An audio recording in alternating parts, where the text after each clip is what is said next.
Well, good morning. It is the first week of January of 2025, and I'm Randy Bett, and I'm here with Gary Raze of Remax Integrity. And Gary's going to share today more about the real estate market, December of 2024, and as a matter of fact, the entire year of 2024. So, Gary, pleased to have you here, and why don't you take it away? Glad to be here. And of course, we've had an interesting year, to say the least, and that's the whole year. Yeah. And but what I was surprised about, Randy, is the fact that our prices stabilized instead of continually going up like it had been. That's not the surprise, because we know the interest rates had a huge effect. But what was a surprise to me is that prices didn't go down. So last year, almost through the end of the year, the median price here in Lane County was about $435,000, and just recently has jumped up to $450,000. So it's taken a slight jump just of late.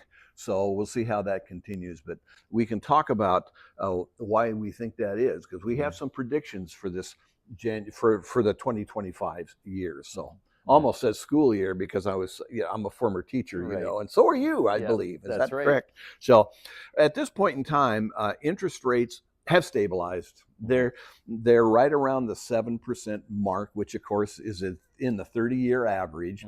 A lot of young people don't realize that interest rates were much higher than that in the old days. But 6 to 7% is really where it tends to want to be, and that's normal. So we're in that normal stage now. The difference is the people that were so used to those 2.5% to 3% free money has now readjusted their thoughts. Oh, this is where it's at. It's not going down, and so therefore they've adjusted to that now. So that's been a big change of just the last couple of months.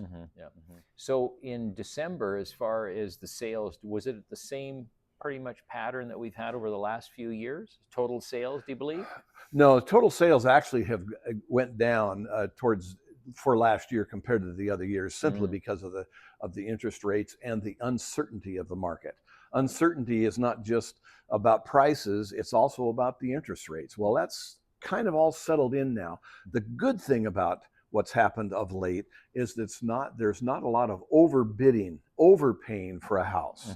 So that means the multiple offers scenario where people were trying to outbid each other, and unfortunately the winner was the one that was willing to pay that much more than everybody else was. So those people, as long as they stay in their homes for a while, they'll be fine. But if they have to sell quickly, they're going to take a loss because they overpaid just this last couple of years. Exactly. So when you take a look at 2024, what about the amount of homes on the market? Is it still low in comparison to normal? Gosh, well, unfortunately, our normal has always been low. That's part of our problem, because of the lack of inventory. That has helped cause the overbidding and the rush. When you've got 10 groups trying to buy the same house, bad things can happen. So at this time, we've got people that are starting to realize, you know what, we can put our house on the market now. We can go ahead and start the process and start towards our dream. That part I like, because I predict this next year we're going to see a big increase in changes for the people that want to either downsize or upsize, sell their home, buy a home, etc., is going to improve over last year. Oh, that's good news. That's good news.